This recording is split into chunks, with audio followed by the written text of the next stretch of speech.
Hello, and welcome to the darkest timeline.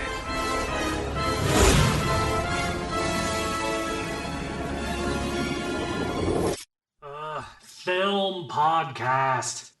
What? Hello and welcome to the Darkest Timeline. You let I'm me sit down first. David, I'm Ian. I'm Dylan.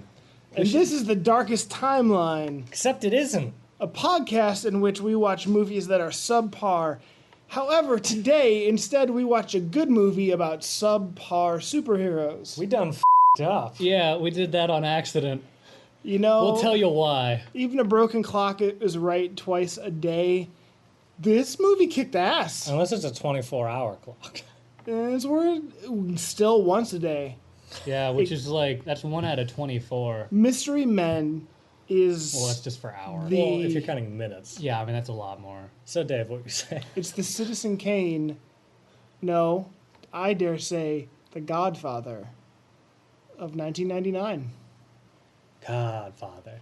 The Godfather. Okay, wait, can we explain why we done f***ed up? Okay, so, I saw this movie first ages ago, like in 1999. Like in 99 when it came out. Yeah, Dylan and I saw it in the theater. And we loved this movie because we were 9 and we were like stupid. Yeah, we also loved Phantom Menace. That same year. But you quit it, man. And also the and we love The Matrix, but everyone loves The Matrix, the first one. Yeah, I still love The Matrix. And that's no different. But then, like a few years ago, probably 4 years ago, 3 or 4 years ago now. 3-ish, maybe, I don't know. Pretty soon after we got out of film school. Not the best time to be watching movies, really. Yeah. We saw this movie, me and Ian, and it's Ian and I. Touche. Me and Ian. Meehan. We get a group name. Yes. We did not enjoy this movie. We thought it sucked. We thought it was horrible. We thought it was like a really seriously bad movie. We were disappointed because we loved it when we were children, and we were like, oh, nostalgia's f***ed us. Yeah, and then 3 or 4 years later, I decided to put it on a list for bad comic book movies because I was a tool in like 2014 or 13. Yeah, keep in mind you said 3 or 4 years ago, not 2. 2013 or 2012. Yeah. And now... Well, I mean, we made that list from memory. We didn't look it up anywhere. We were like, these were comic book movies. We'll put them on a piece of paper. They were bad, right? I want to ask you directly, what was it that you did not, or what was it that remained in your psyche that made you think this was a bad movie? Oh, so many, just almost everything. Like, we went through the movie coming out thinking Eddie Izzard was the only positive thing about the movie.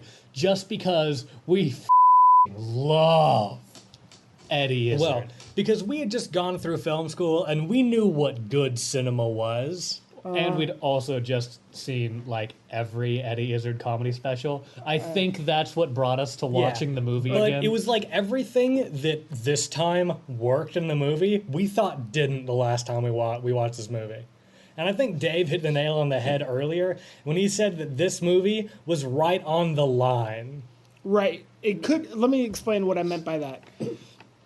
This movie, in the wrong hands of the wrong people, was going to be a terrible, terrible movie. It would have been bad, but... And no offense to film school, I learned a lot there. But I was in that group of people. Right. Then. So, you know, if perhaps the casting was wrong, or if the staging was wrong, or the blocking, or anything that didn't go well would have killed this movie. Yeah, well, guess what? Specifically, the casting was so spot on, it almost made me angry. Especially given how much we didn't like this movie before. Yeah, we were just so pissed while watching this movie. Just like everything that happened, we're like, oh, it works and we like it. Yeah, I don't like that I didn't like it before. Right? Yeah. This movie is good. This movie is good. We like it. This is now like on a list of movies I love again. For some reason, when I put this on the list, I didn't like check IMDb ratings. It was all from memory. And this is objectively, by every available metric, not a bad movie. Yeah, Metacritic, true. Rotten Tomatoes. That said, it didn't even make back half its budget, so And no one IMDb. went to see it. It was a bomb, But it was good. It was a good bomb. It's a well-received bomb, and even especially now. I mean, this movie, like back then, it was. What do you want, Ian? I'd give this bomb an A. It's an A bomb. I want to kill you. This movie back then, it was parodying a film genre. In '99, it was parodying a film genre that was in its infancy.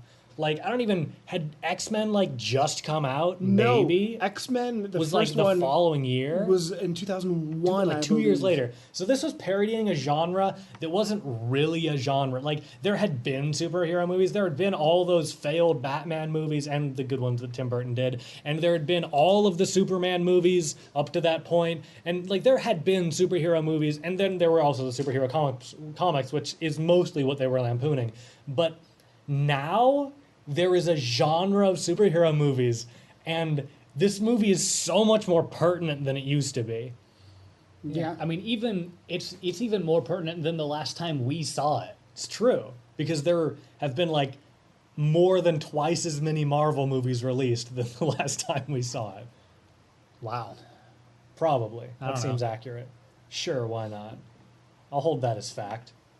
There's so much to, usually in a podcast, we spend a lot of time focusing on what was bad about the movie and then trying to find like the scraps of humanity that reside in in a movie. This is going to be kind of the opposite. It's going to be the opposite, and I think probably all three of us agree on the worst part of the movie, Yeah. which is some of the camera angles were weird. They did a lot of POV that was unsettling. Yeah, like just people talking straight into the camera and their head was the screen. And I gotta say, I'm not bragging, but we're watching stuff on a pretty big screen.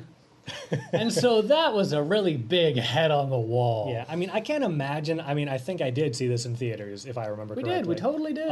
But I can't imagine seeing this in theaters, because that is a giant head. Which is a weird thing to would say be- since you saw it in theaters. It would be even more just off-putting. That woman, Ben Stiller's boss, I didn't like her face to begin with, but gigantic, with all those, you could see everything. With the little beard she had on. Or it wasn't even a beard. It was I like mean- 3 separate beards. Seriously. So this is actually a movie that we hated when we loved when we were 9, we hated after film school, and then a few years later we reverted back to our opinion from when we were 9. Which I think makes for a perfect movie. I mean, How many it's- movies can you say of that? This movie works so well. I hate so much how well this movie works now, because I hated this movie so vehemently so recently. No, I mean, every single, I'm not even joking when I say every single thing in this movie, aside from the POV shots, which are this, is just one step to the left of not working. At any point, it could not work. If I were the producer of this movie, and I was watching like a first run cut of this movie, My pants. I'd be terrified. Terrified. Well, you'd be justified in being terrified because no one saw the movie. That's true. Right. It But was. there's no reason for it. It was a good movie. Well, it's better now. If this movie was made exactly how it was made right then, today, with all this, I mean, like, if those people were that age now, whatever, if this movie released the way it is right now, today, people would watch it. Because it actually means something now with this superhero inundated culture that we've created. The only thing that is missing for this movie, if it were to come out today, I would say it is a satire, and the one thing it's missing for the way that the genre has evolved, there's no. Well, maybe it's a little bit there, but it wasn't very well developed. The idea of like a city-ending or a world-ending catastrophe. Well, I mean, one happened. The gratuitous CGI that is prevalent today. Oh, there was pretty gratuitous CGI, but it was all done so well. For 99. Yeah, that's another. Yeah, I mean, that wasn't even a step to the left of being bad. It was just good. I don't know where the hell they got the budget for this movie. Well, I mean, they didn't use that much CGI. there were some pretty expansive scenes of and the more expansive a CG scene gets, the more expensive it becomes. And there were some pretty long shots of city. Right. And the city was amazing. There was some derpy stuff too. Like the city was amazing when you looked at it, and I would even say maybe that's not even CGI. I would say they even threw in some just painting Models and stuff models like that. and things like that. Probably. Like when you're getting the really long swooping cut of the penitentiary, yeah. that was clearly a model.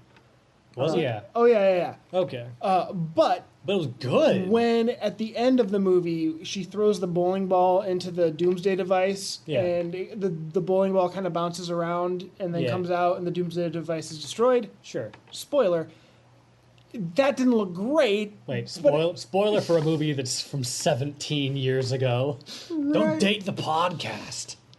How could I date the podcast? It's not a living being. Oh, but you'd still have Well, to. you're. You That's still kind have of, to wait that's kind 12 of a dig, months. that's kind of a dig on Mechaphiles, isn't it? So, the CGI. Here's what I thought about the CGI. Batman and Robin had I would say, a similar world Yeah.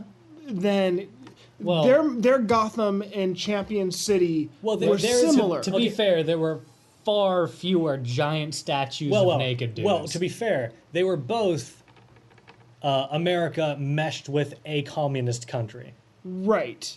It was just Batman and Robin was with Russia, and this movie was with China. Exactly. It did the mashup of the. Why did the 90s want to mash us up with a communist country? Because it was post Cold War. We hadn't discovered Islamic terrorism.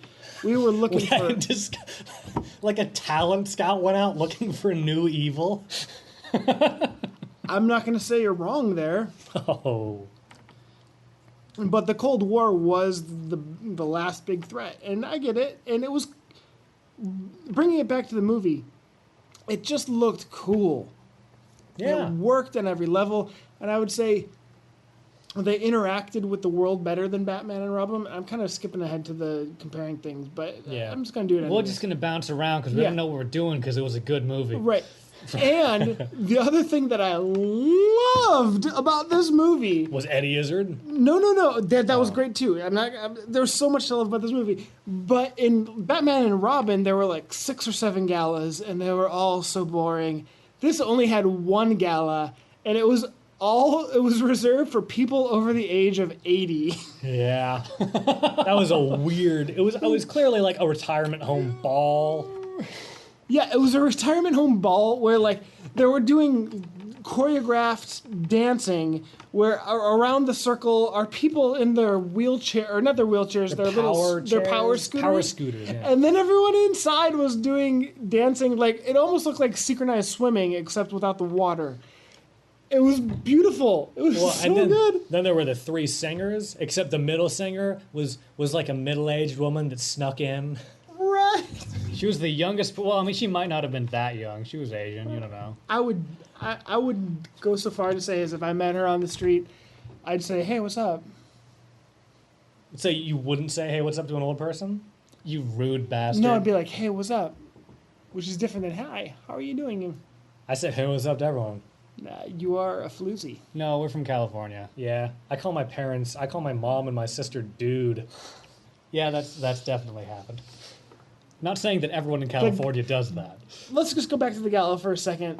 The gala was hilarious. It was. yeah. It worked. Before we get into that, should we talk about the plot? Yeah, sure. I don't know. I mean, because I think this one's an easy one for you. yeah, it's pretty Go for it. easy. I mean, this is a world of superheroes. I mean, well, it's a world. There's a lot of superheroes, but there's only one real superhero, and his name is Captain Amazing, and he's basically a NASCAR driver in that he has sponsorships and commercials and shit. But he's still a secret identity. What do you want? or a politician. Or a politician. America. But he still has a secret identity, and he's like a DA or something, maybe? They're never really clear No, on what he just- is. He's a billionaire. He's or just something. independently wealthy. Oh, just independently wealthy. Oh, okay. How'd he get in that hearing? He's independently wealthy. Oh, okay. Oh, yeah, right. I forgot. Independently wealthy people can do whatever the damn hell they want. And the people here are kind of dumb. They play up the general populace truly as Wildly mediocre. wildly mediocre. Like most people are very much fooled by the fact that Captain Amazing, Amaze King? He's a Maze King. by Captain Amazing not having glasses. Okay, well, and- let's get it. We okay. can clearly get into that. So this is a world of superheroes. There's Captain Amazing, and he is amazing, and he's the guy that's with your stupid mug. Stop it. The smug, it got so much better with the eyes. So okay, quick aside. There's a Carnage mug, like Carnage from the Spider-Man comics, and Dave just drew eyes on it. It was my like, idea. Like pupils in the big white eyes, and it's hilarious now. It's just hilarious. Because they're just looking left. And so if you turn the mug looking at you, it's just like, hey. And you're like, ha! What's that over there? Go to our Facebook page to see a picture of the mug. Anyway, so, but there are also a bunch of like, I hesitate to say B level, more like F level superheroes that try to do superheroes, but they don't. You just failed saying super. Just let it go, just completely. You said stupor, I think, one of those times. Ian, Yes? shut up. Superhero. But there are those superheroes that don't do so well, and those are the heroes of this movie. And there's Well, it's air quotes yeah, superheroes. what are the main three? Are there Mr. Furious, the Shoveler, and Blue Raja? I'd like to go through on each of those. Mr. Furious is a man who's supposed to have superpower, like super strength, Boundless rage. when he gets angry, but he does nothing Like to the prove Hulk, it. if the Hulk didn't change shape. Right. Then the Blue Raj was very good at throwing forks. Raja, sorry. And then the Shoveler shoveled well. He shoveled very well. Very well indeed. Basically, he combat tank that can do. Well, also, I mean, he was like a what do you call those? A dad, one of those with like a marching band, like the color guard. He was like a color guard, but with shovels. Yeah, and at the same time, he kind of was the Cyclops leader. Yeah, But he wasn't Leonardo like the real leader. to the Teenage Mutant Ninja He was like the Turtles. sub-leader. Like, I think Mr. Furious acted more as the leader. well, that's because he tried to like insert himself into the leader position, but he Mr. wasn't really a right. leader. The Shoveler was more of the dad character of the group. The Mr. Furious was more of the Raphael, if you will. Yeah. okay. And Blue Raja was clearly Donatello. Blue Raj threw forks around, had an English accent, even though he did not. He wasn't really English. He wasn't really English. And then the other Well, one. I'm the Blue Raja, and I say that you, sir, will get the fork beaten out of you. Played by Hank Azaria. Yeah, it was just so good. That was the three: the Furious, Yeah. the Shoveler, and the Raj. Yeah. And then eventually they're followed by the Bowler, who is played by Janine. Baby Bowler. Yeah, played by Janine Garofalo. Her dad was a superhero. He was a who- bowler anyway. Right, and It was Carmine the Bowler or something like that. and his skull got put into a bowling ball that she can throw around, and with By the balliest pro shop guy ever. right. Yeah. And then you get the Invisible Boy. Yeah. With the Rodman cut. The Invisible Boy who when no one is looking at him and he is not Including looking, himself. and he is not looking at himself, he is invisible. Wait, so I guess that means he has to keep his eyes open, because if he was closing his eyes, he'd technically be looking at his eyelids. And then the Sphinx, whose superpower, he has two of them. One of them is legit. He's able to cut guns in half with his mind. Which is super legit, especially if you're going to go into a war zone. And then the other one is he's very mysterious, I thought that his superpower was ass backwards wisdom. but the mystery turns into ass backward. You must control your fear, or your fear will control you. You must. Well, he was more Native American than that. You must control your fear, or your fear will control you. Right, exactly. So that's If you kind do of what he not did. put away your chair when you are done, the chair will put you away. Right. Those are the three. So continued. Oh, But man, what about yeah. the spleen? Oh, and yeah. the spleen He played farts. by Pee Wee Herman himself. Ruben. No. I know his name. I swear I know Well, his clearly name. you don't, since you're looking on a piece right. of paper to find it. Paul Rubin. Paul Rubin. I didn't even see it on the face. And you know what? He's fantastic in that role as the most disgusting character. He's ever. creepy. He knocks it out of the park. He's hilarious. He's creepy. There's a moment that should not have worked. Is just one? Where a skunk, like, his whole superpower is that he farts and his flatulence is like knockout gas. To be clear, he was cursed by a gypsy, so... Oh yeah, his whole story. I know this is supposed to be about the plot, and we're kind of off track, but his story Oh, we were still on behind that. his story behind him getting his superpowers is that when he was 13 years old, and there's like dramatic music playing when he's telling people this. He was 13 years old, and in his adolescence, he ripped one near his friends, and he blamed a passing gypsy woman. And so she cursed his hand so that forever he would be the one who dealt it. Wait, did she curse his hand? Yeah, so that whenever his finger is pulled. That makes sense, because that was very important to him. Every time he had to have his finger pulled. Yes, it was a very important thing. He couldn't even pull his own finger. Yeah. He needed a sidekick. Badly. So the plot of this movie. Those are the superheroes that we're coming to root for. So anyway, Captain, what was it, Amazing? Yeah. Captain Amazing. I was going to say Did you just call him awesome. Awesome? Awesome Town? Captain Awesome? Awesome Amazingville, happy lovey junction. So Captain Courage Face? Captain Courage Face was he just beat up Captain NASCAR.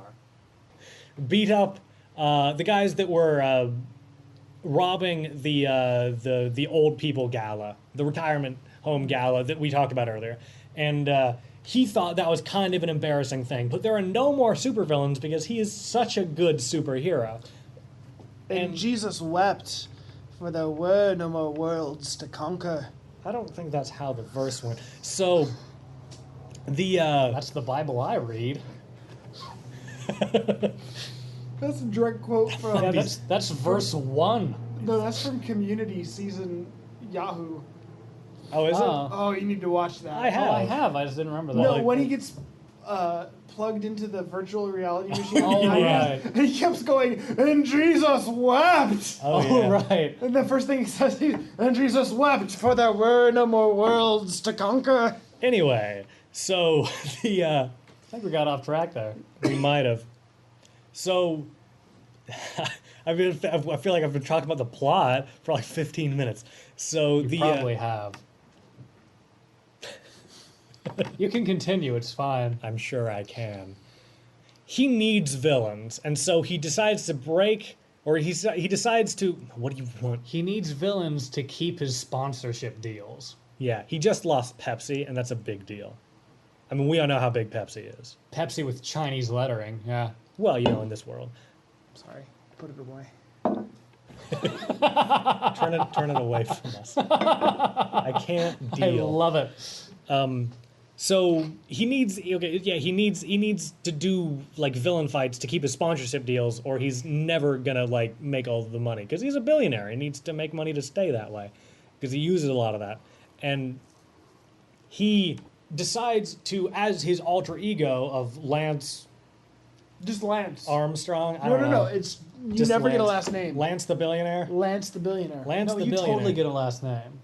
No, You totally you do. never get. I was looking for it. 100%. You do not get a last name. Lance. I am 100% sure. Irrelevant. Lance. You chose it to like the 16th parole hearing for 17th. was it? Yes, it was 100% 17th. I'm right about everything. I'm sure you are. I believe I said that last podcast. I'm sure you are.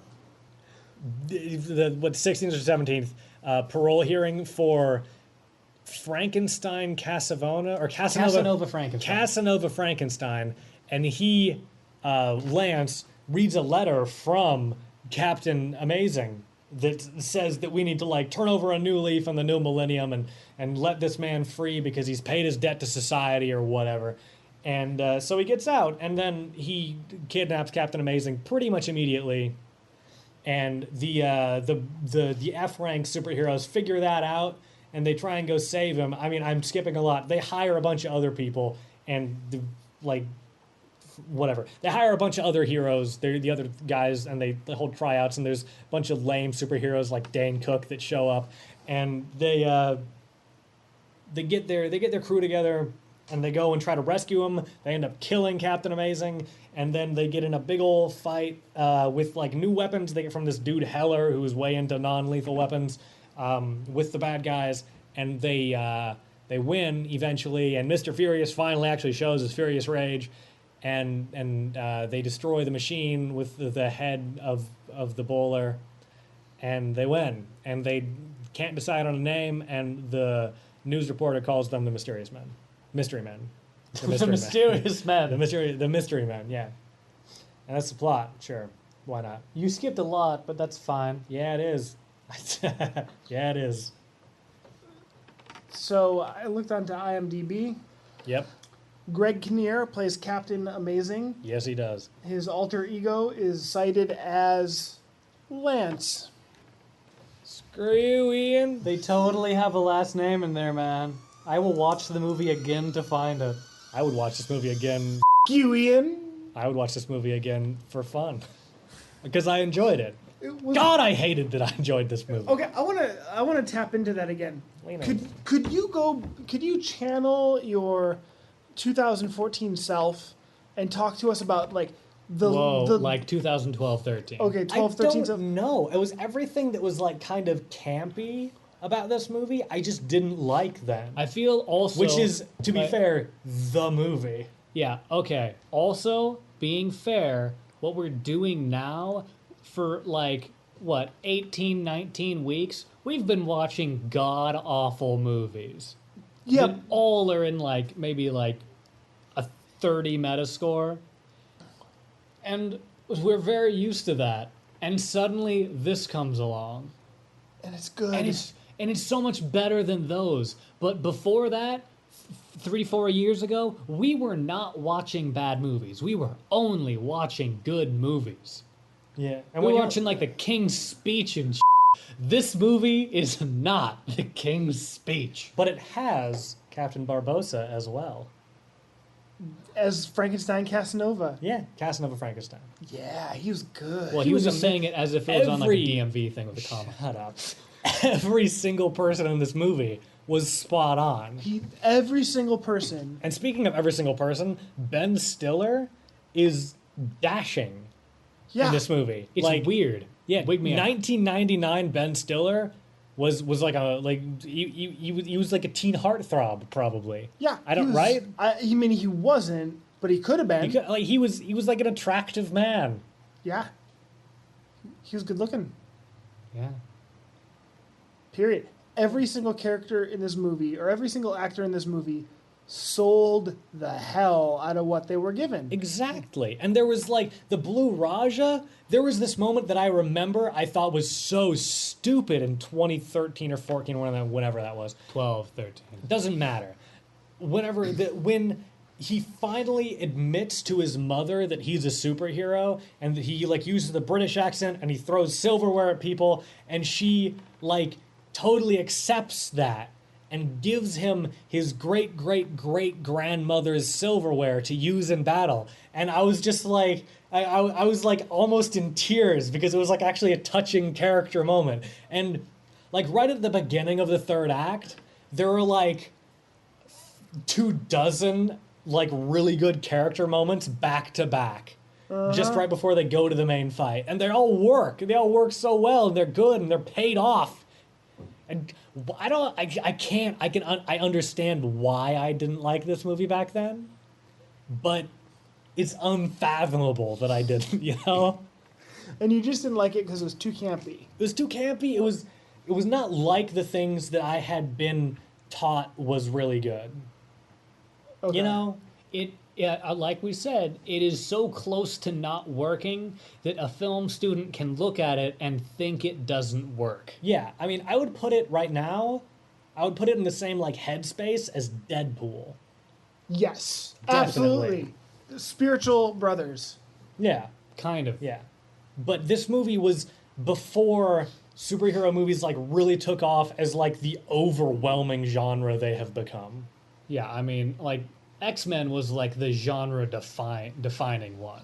And it was 2 years until that happened. Can I throw in how would I make this movie better? No. I want to.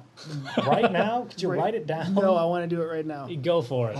I think this movie was great. I wouldn't change it. I would definitely want to reboot it. I think this one needs to be shot again.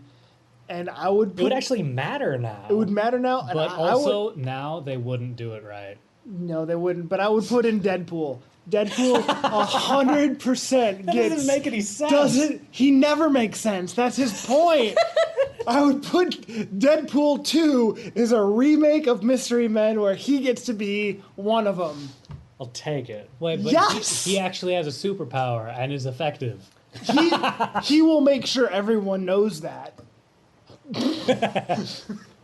Well, I mean, he could just pop up all the time. He doesn't have to be one of the Mystery Men. Deadpool 2, Mystery Men 2. And that Deadpool 2 / Mystery Men 2. The poster would be absurd. or it would just be Dead Men Dead Man. or Mystery Pool. Mystery. I think that's all terrible. So No, it's not a terrible idea. This has no chance of working, but I want it. Okay, Ian?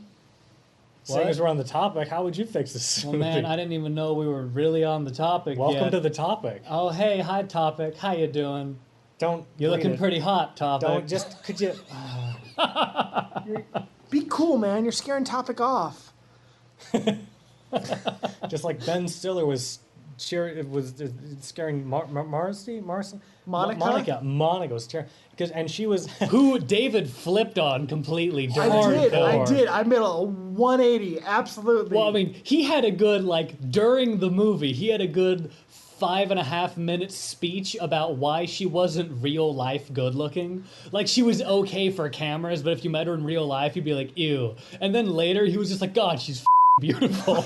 By the end of the movie, I was sold on her. 100%. Right now, I would totally. I know why that is, Ian. David, I'm David. That's Ian. I know why that is, David. We don't look anything alike. You got hair. I mean, you got more though. So I know why that is, David, because this is the darkest timeline, and you are not expecting to like a movie. You have your brain wired to dislike whatever is put in front of you right now, and that was the hardest part of the first half hour of this movie. It was a struggle. It was. It was a real struggle. Or, like, deciding that it was good. Like, I was watching it waiting for it to become bad because I knew it was bad. Me too. In my heart, I knew it was bad. In some ways, it's a little bit like Aikido. Yeah. In which the only thing... Whoa, it's Aikido. Yeah, that. The only thing it gave us were those terrible camera angles. And it gave us a little venue to channel our hate. And then the rest of the movie just threw us to the ground and pinned us. And I remember, like, in 2014 or 13 or 12, whatever, I don't care. 12 or 13. That's what we decided on. I'm just saying. I don't think the camera angles were even a problem for me then. Because I was like, ooh, interesting, innovative, whatever. And, like, that was, welcome Like to... a idiot. Yeah, welcome to film school. No offense to film school. Learned a lot of things.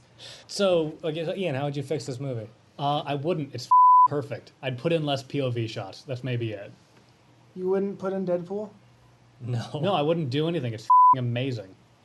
I would be afraid to recast this movie because I feel like no one has the heart that this movie deserves anymore. Not even the people that are in this movie. That's true. I 100% agree with you.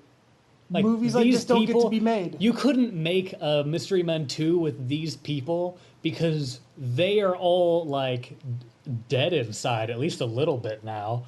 I watched Zoolander 2. Did you? I haven't. How was it? I did. It was mediocre. Just, I feel like Ben Stiller really wanted it to be a comeback. It was undercooked. Yeah, I don't know. I couldn't do anything to this movie. Not in good conscience. Well, I mean, take away some POV shots. And Yeah, not even all of them. I would give it like a different weird camera angle that some other people wouldn't like, but I would stay away from the POV shots. Yeah, that's it. Take away the POV shots. Literally the only thing negative I have written down on my piece of paper, other than like, I hate the face of Ben Stiller's boss. well, I mean that's just that has you're supposed to, so She's that's fine. dead now. I mean, I feel like, Well, she must be. isn't she the same old woman from Throw Mama from the Train? I think it is. I think it might be. That's a great movie, with by the way. with Danny DeVito and Miracle Max. I can't remember his name. You're an idiot. I know, right? Oh, hey, here's not something I so much hated, but something that's just like, well, it is 1999. Smash Mouth. Twice. Well, Once first in it the- was just like 8 bars of All Stars. Is that the title? Probably. All of hey now, you're an all-star. Don't get do your it. game on. Stop it. Go Please play. don't. Hey now, God, you're a you rock know, star. just- Get your show Ian, on. Get could you paid. stop it? All that I would like to make it very glitters is clear gold. that it's Ian singing this song right now and not Dylan. Only shooting stars It's just- break the Could you stop? mold. That'd be really nice. Yeah, that's like all they had. And we were like, oh, thank God. But then that was the first song for the end credits as well. I mean, this movie was 1999 in some of the best ways imaginable for this movie. And it also was really good about, I mean, this isn't something they would know at the time, but it was really good about not referencing things that wouldn't be a thing later. You know what I mean? I'm sorry, could you No. be slightly more specific I mean, than Could you that? elaborate? I'm sorry, Yeah. you were being very Sphinx-like then. Shut up. There was one thing where someone's mother was like, you have their telephone numbers, and it was like, oh, that could be some old woman, and they never like showed anyone on the phone. There wasn't like a ton of shit that was like, oh, this is clearly an old movie, you know? True. Yeah, I get it. Yeah, and I appreciate that because I was never taken out of the movie by like, well, besides the fact that they were like ringing the new millennium, you know, that kind of stuff. But that was like one line in the whole movie. Yeah, I mean, it could be the year 3000 for all we know. And I mean, my God, Eddie Izzard. So good. Eddie Izzard hasn't aged a day since this movie came out. 90% of the cast of this movie hasn't aged a day since it came out. I wonder if there's something to that. Like, that was one of the recurring perks of this movie. Oh, what's the rapper? CeeLo Green! Yeah, he's exactly the same still. 100%. Yeah. And I'm looking through the IMDb right now, and let us just say some of the disco girls are holding up quite well. Well then. Wow. But like Eddie Izzard is phenomenal as one of the Disco Boys, as the leader of the Disco Boys. Eddie Izzard is phenomenal. He is so good, and he has the best line in this movie, I think. I would say the it- second best line. You could maybe you could, third. You could contest it, but I think it's the best line because I really like Eddie Izzard, and it's when Casanova Frankenstein is first out of prison and he's like first talking to Eddie Izzard's character. I don't even know the name of the character. Tony P. Tony P. That was it. It was either P no, or no, D. it was P. Oh, Tony got P. it. Because Tony D was the other one, I forgot they were both the same. right? But he was first talking to him, and Casanova was like, "It must have been hard for you all these years, seeing how the last 20 years, seeing how the world changed. What with disco dying, It was and people saying that disco is was dead. And then Eddie Izzard says, "What I have held since I first saw this movie in 1999 is the best line of this movie." Should we just have Eddie say it? I mean, I'll say it, and then Eddie can say it, or Eddie can say it with me if he wants. That's a But- weird way to put that, you weirdo. Disco is not dead. Disco is life. That's pretty good. It's pretty good. I love it. Because, you know what, Dave? Yes, Dylan. Disco is life. That's a lie. It is. You know what, Dave? It's dead. You know what, pretty Dave? dead. You know what, Dave? I can believe what I want. I've been drinking. Hey, we were being real coy about that. Shh. I would say there's a few other lines that I think are great. I love when the shoveler says to his wife, "I shovel well. I shovel very well." That's It true. was, God gave me a gift. I shovel well. I shovel very well. It's true. And there And was then his wife was like, "Yeah, you shovel better than any man I've ever known," or something like that. I'm like, what? there was also when they killed Captain Amazing, when I think Ben Stiller's character says, "We killed him," and then the shoveler says, "What do you mean we? I was over here." Because he was the only person across the room. Every single other person in that scene was in arm's reach of the switch that killed Captain Amazing. Well, the shoveler is a father, and the shoveler knows if blame is not to be set on him, he needs to be the last person that's next to the event. Yeah. And can we talk about Captain Amazing dying? Oh, Oh man. my God. That was some of the good CGI in this movie. I'm not even sure all of it was CGI. Some of me thinks quite They a bit of that. really at least- killed that man with an oscillating evil ray. I think it was a psycho oscillator. I don't I know. don't care. I think at least some of that was practical effects. Right. Well, yeah. let's start with the plot point of killing Captain Amazing. When I saw it for the first time, I could not believe they actually killed Captain Amazing. By the way, we must clarify that this is the second time you've seen it. I watched this movie in theaters in 1999. Surprisingly enough, and we didn't know, but the same theater as us. No, that's not true. true. That would at all. make sense. It was like thousands of miles away, probably. Right. I saw that and I couldn't believe it because it's like you don't kill you redeem the guy. You don't kill. That was going to be the guy that was going to come back in the third act and actually save the day. Right. He was sort of a hero, but Wait. And speaking of that, we all remembered him dying much earlier in the movie. He dies an hour and 10 minutes, I believe, into the movie. Oh, longer than that. No, it was about that. Oh no, it was longer than that. It was definitely that was hour and 10 minutes was when they were like about to go to save him. It was like an hour and a half. They were like it was like right before the third act started that they killed him. One little critique about this movie: the time frame's a little off It's weird. because It's always night. well, here's the deal. Just like Batman. Casanova Frankenstein tells Captain Amazing that he will kill him tomorrow at midnight. Yeah. In that time period, the Mystery Men hold an audition to get a whole bunch of people, to get 2 or 3 more new recruits. They go to the weaponsmith and get all sorts of new weapons and also manage to trick out their new car. And they go camping. And they go camping to learn like the secret of what it means to be a team. Speaking of camping, they had themed tents. They each had their own tent with like their special insignia and color scheme on it. And it kind of pissed me off that the Blue Raj's tent was blue. Because there was not a hint of blue on his costume. Mostly green. Mostly Like maybe he's colorblind. I don't know.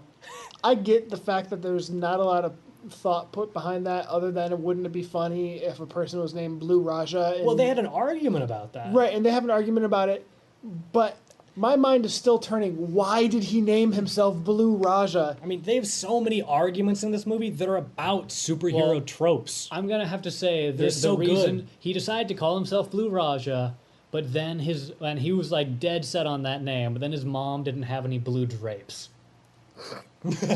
Yeah, that could be it. Although it looked almost as though his mom knit his original costume. Well, clearly she didn't because she had no idea. right, clearly, but it looked like it. Well, he probably learned knitting from his mom. True. Another great argument in this movie is when Ben Stiller's character is telling the Mr. Furious. When Mr. Furious is trying to convince Blue Raja and the Shoveler that Captain Amazing is the billionaire Lance. And and the Shoveler's argument is that that Lance wears glasses, but Captain America does not. Captain Amazing. Captain Amazing. Captain America. Captain Amazing does not. And Ben Stiller's like, well, he takes them off when he transforms. And they're like, that doesn't make any sense. Then he wouldn't be able to see. And that's a wonderful critique of how bullshit Superman's costume is. I don't know, we talked about why it's not technically bullshit last week, but it's bullshit. Well, yeah, but not. Right? It's both and. It's bullshit, and you Well, could I really do a lot to make it work. Yeah. Lance's is bullshit because he's basically the same person in and out of costume. Yeah. He's just like a pretentious douche with a bunch of insignias on him, or a pretentious douche in a suit and glasses. Yeah. So, I mean, you'd know. I mean, that's the joke. Yeah. So clearly, we put this on the top of our list. That's Oh, not yeah. even a. This is like it's high and above Well, everything yeah, else we've because watched. it's a good movie. Yeah, we had some cinematography reasons we didn't like it, but other than that, everything worked in this movie. Everything was a good parody. Yeah. We kind of got ourselves in a box here. It's going to be the top of the list forever. I would like to talk about my favorite part of the movie. I think a lot of things went really well with this movie, Oh yeah, surprisingly. but what I loved and appreciated above all else, and this wouldn't hold the whole thing together, was the set designing. Oh yeah, Everywhere was... Oh my God. everywhere was a story. On the Wikipedia page, I saw the director, I think it was, talking about how every single character has a color scheme. And their world, that character's world, is in that color scheme. Really? Yeah, like in Invisible Boys, like entire room and like his wardrobe and everything is monochromatic. And so every single person has their color scheme. Not only do they have their color scheme, but every set is just chocked full of things to look at. Yeah, I mean, nowhere are you like, well, that's a pretty empty room, because there's no empty rooms. Every single set has more things in it than I own. And it was just fun. It was like a little scavenger hunt. Almost want to go back and watch it again and just freeze on those scenes to see what else Right? each of them get. That's my favorite part. I think we should do favorites. I mean, I already talked about my Eddie Izzard. Eddie Izzard. was Eddie your Izzard favorite. as my favorite, and specifically, disco is not dead. Disco is life. It's great. I love that line. Smash Mouth, all the... I'm you. Man, I don't know. I just liked everything in this movie except the POV. But what's the best part? I don't know. I liked how into his character Ben Stiller was. Like when he did his like rage taking over, like he was popping vessels. Yeah. Like he was going for it. And you don't see that much anymore with Ben Stiller. Get it together, Ben. Well, that was rude. Miscellany. Is there anything you just want to talk about? Okay, here's some way miscellaneous stuff. The Shoveler, who's the actor who plays him, his name is William H. Macy. Okay, Oh, yeah, he's great. Yeah, he's great. I love him, but his name, William H. Macy, sounds like a serial killer's name.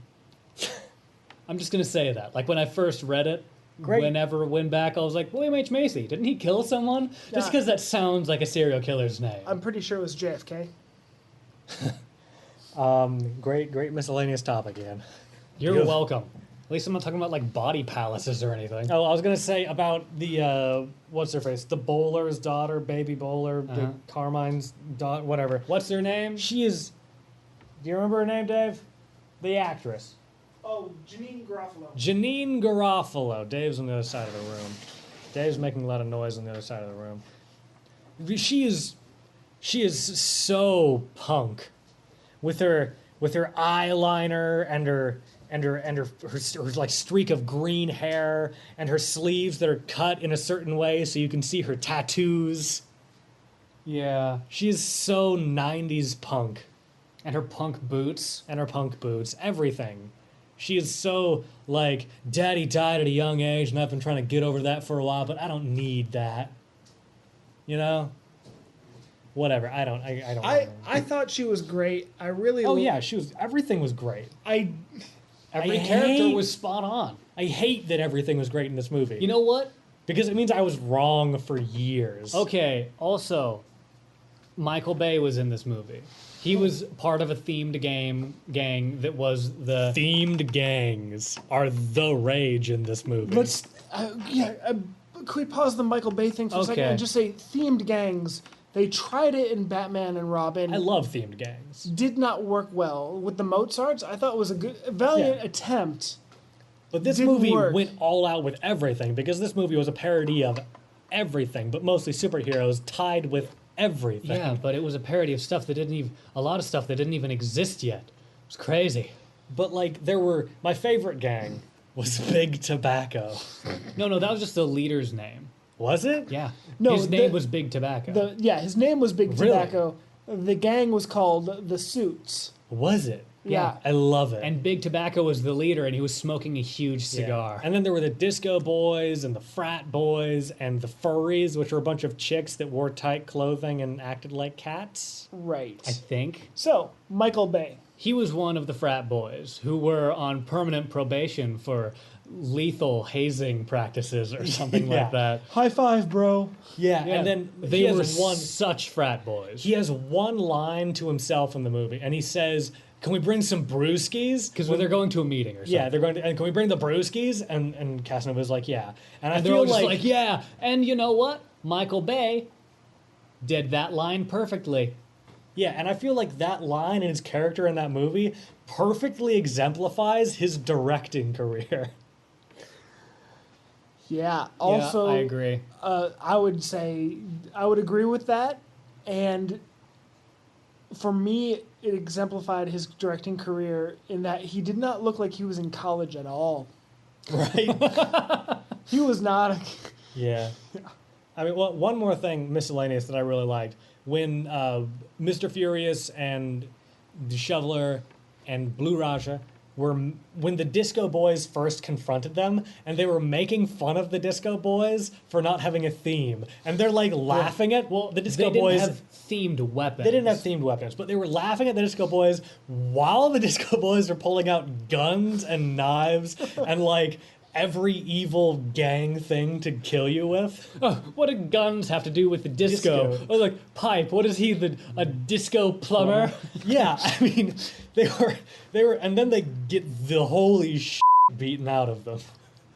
Which, And I mean, they deserve. I love that 'cause scene, they- and I'm pretty sure that was one of those scenes I didn't like ages ago because I was a idiot. well, I mean, you No come offense Out to film school. of, well, I mean, you come out of film school and you're an idiot. That's just what happens. But then you learn certain never mind. But so We can have a film school cast some other time. You know what that sound means, everyone. It's time for another edition of Absentee Presenter! That's right, it's the game show that we put on to desperately scream into the void that the darkest timeline has any production value at all. Hosted by the Dark Lord of Chaos himself, Brinloft the Destroyer. Let's give him a hand.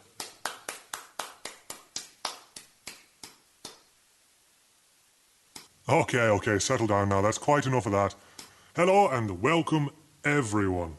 And here I thought we were cancelled after just one episode. We hope. Shut it, pissant. You'll get your turn.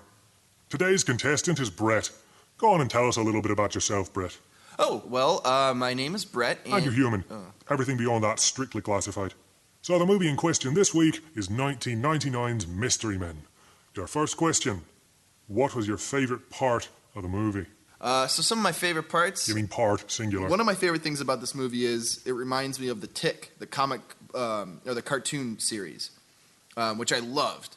And I thought that the sets were obviously real goofy and the characters are real goofy and there's not a bunch of fighting. But the character development's really cool, and it really reminded me a lot of the characters from The Tick, which I thought was kind of a fun tie-in. I actually think that they're slightly based on the same thing. I don't know, is that true? Is The Tick based slightly on the Flaming Carrot? You mean the comic that Mystery Men's vaguely based on? Shit, Brett, that's not a question, that's a can of worms. They parody the same genre in an absurdist style. Let's leave it at that. I'm not sure, because they had characters in the Tick that were similar to the comic book. This one. isn't even pertinent, just back off. So I don't know if it was either a ripoff or something, but I don't know. Just thinking off the top of my head. Great, stop. Good, I think that should net you about... Personally, I loved the idea of a superhero sponsored by like companies, like Rayvac and like Pennzoil and stuff. I think that's really funny. Are you done? Yeah. Good. Well, the other boys didn't cite any of those things as their favourite parts, and nobody mentioned the tick, so I'll give you 3 points. How many? What is? I don't know, they just come to me. That's the spirit. Now, your second question. What do you feel is the very worst part of this movie? My very least favorite part of this movie is boiled down to one small short scene that did not even need to be in there. It was when the Invisible Boy and the Spleen are on lookout, and I have no clue why a rando skunk comes into frame. He tells him not to freak out, otherwise it's going to spray us. So it just decides to hump Paul Rubens' leg in the moonlight. And he hugs him, saying it's a beautiful moment. What the is that about? Like, why? Why? Why? Why would you write that? And then let alone read it and then go, this is smart to film. We should put this, in the cinema history. This is terrible. Brett, do you know what that sound means? It means you got the Contrarian Award for having the opposite opinion of the podcast proper, and the Brett Award for using the word terrible in a sentence after your parents named you Brett. And our sound boys didn't know what to do, so they played both effects at once, the pillocks. I think that deserves a whole 4 points. That's a little low. I think I deserve a couple more. Thank you. And how about 5? You won't make it out here live anyway. Huh? Nothing, and now for your final question. How would you fix this movie? Okay. I would fix this movie by kind of chopping it up and mixing it up a little bit. I think it's a little long. I think there's some scenes that could be nipped and tucked, and some scenes that could be completely just cut out. I also think they can kind of cut back a character or two. I don't think the Sphinx really needed to be in there too much. And I think the fight scenes at the end were good, but they could have been a little bit more actiony, just to make it feel a little bit more like a superhero fight kind of movie, Even though I know it's more of a comedy, but still. And I think more Tom Waits and more Eddie Izzard would have been great. So those guys are awesome. Jeffrey Rush was great in it. I guess more of him would have been good. I don't know. I guess that's really it. Oh, take the Smash Mouth shit out of there. That'd be great too. Thank you. Well, that was a well thought out and reasonable opinion. So, 2 points. Okay, pretty good. So, Brett, did you have anything else you'd like to... Do you have anything else to say before we tally your points? Fun fact. I named my dog Claire after the actress who plays Monica, the waitress, Claire Fulani, which is random. No, I think that's actually a genuinely touching bit of trivia you've got there. Dog's dead now. And it's gone. Well, that's all the time we have for you today, Brett. And you've walked away with 9 points. Oh, that's bullshit. I never said that was low, you slimy git. You beat Dave. So what do I win, huh? Come on, what's going on? What's my prize here? Come on. Oh, you're serious. Oh, we don't usually do prizes. We prefer to just kind of... Goodness. The hell was that? Oh, I think you know what that was. Did you think you could so easily walk in here and just as easily leave? Yeah, okay. Yeah, that's exactly what I thought. Oh, real funny. When one travels over dimensions and time to take part in the ancient rite of absentee presenter... My goodness. There are bound to be consequences. Okay, this is the first time I've heard anything about that. Canon changes, Brett. You've read comic books, you know this. Oh, you tricked me, you piece of shit. My goodness. Language, Brett. It likes to react. Okay, you know what? I'm coming back for you. You contrived ancient Irish piece of shit. God, we made you. My goodness. Well, that's all the time we have for you today, my dearest listeners. So join us again next time that these pricks remember they did a game show bit that one time for another edition of... Absentee Presenter! Now, back to your regularly scheduled podcast. I know that we're about to choose what the next movie we want to watch is, and we have had some issues in the past with shuffling, but now I would like to introduce a sound to you, our fine listener. I would like to introduce to you a sound. That is the sound of justice, because that is the sound of a card shuffling machine. It's hand cranked. Let's do it again. We're going to do it twice. You should do it face down so we can't see the cards. Just saying. God, you're such an idiot, Dave. I mean, you think the machine would do it well, but you got to have a man that runs the machine. And it's a hand crank machine, but it works, right? But it's still the sound of justice.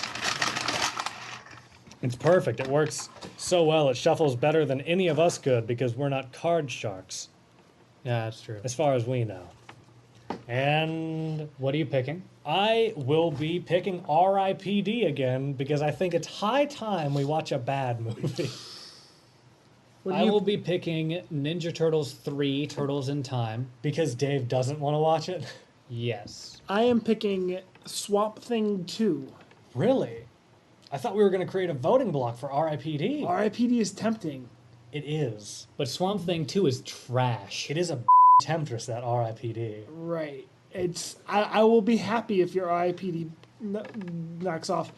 I will be happy with any of these movies, and that's the first time. All right. Well, So- I mean, I won't be happy with them per se. Like, I was happy with this movie. Happy will not describe how I feel about any of these. I am other ones. overjoyed we watched Mystery Men today because I've brought joy back into a hellish life I live. If you No Jesus. offense, Right. no offense to my day job. if you pull the Joker, if there is a Joker in here, you just draw another one off the top. Fair enough. Why are the Jokers in the deck?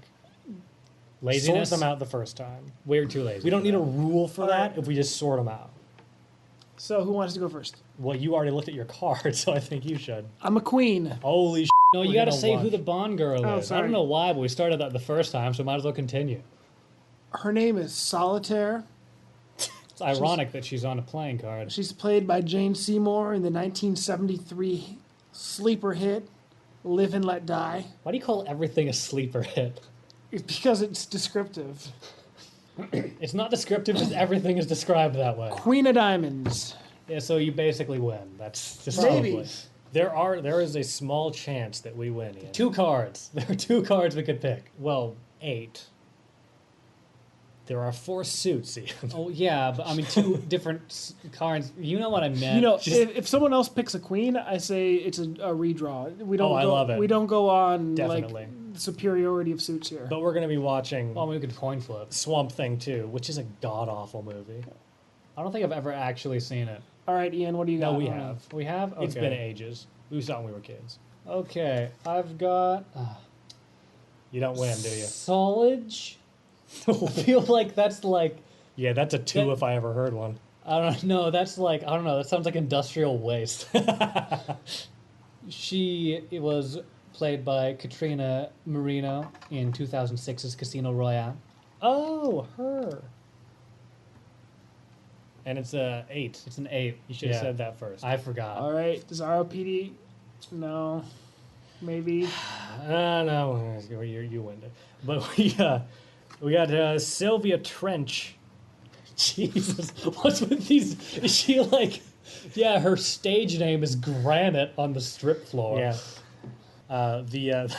The World War I veteran. She played by Eunice Grayson in 1962's Doctor No. Oh, Yeah, And she's a what? she's a 3. So I am well, last I'd give her place. more than a 3. Dave, you've broken the vicious cycle. This is the first time that In one of the twins has not won. You said one of the twins as if you weren't one, and that wigged me out. Hey, This is the you first know- time we've referenced your twindom. Is it? No, it's not. No, you guys have been very.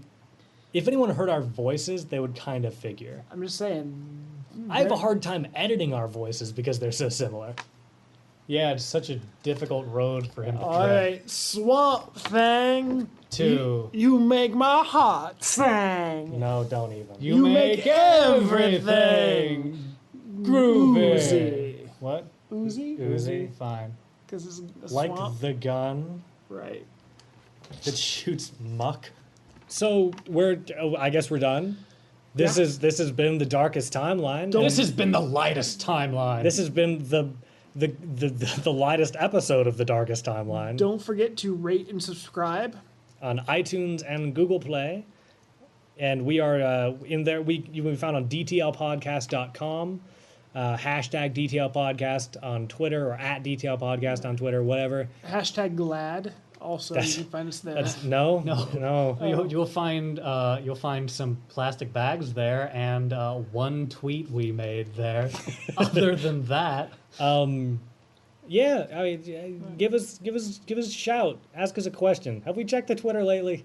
well, technically, No one's tweeted at us. Well, perfect. Tweet at us. Give us a question. We might even answer it if we see it before. I feel like asking questions what people do. Here is a question for you. They've given you a question. Just throw us. Shall you answer it? Throw us a challenge. Yeah, we'll get what? Just throw us a challenge, whatever that means. Ask things of us. Yeah. Let's see how it pans out. Honestly, we're up for anything. We do this because we like it. So this has been the Darkest Timeline. Thank you and good night. Come on, somebody do something. We need him. Okay, let's do this. You're a very furious man. Do you understand that? No. No? Well, you got a lot to be furious about, and I'll tell you why. You're not well-liked. You're abrasive and off-putting. You try and say pithy things, but your wit is a hindrance, and so therefore nothing is provocative. It's just mixed metaphors. Now, doesn't that make you angry? Does it infuriate you? No! Well, it should. Are you angry? Come on, man! Your penmanship is atrocious. You dress in the manner of a male prostitute.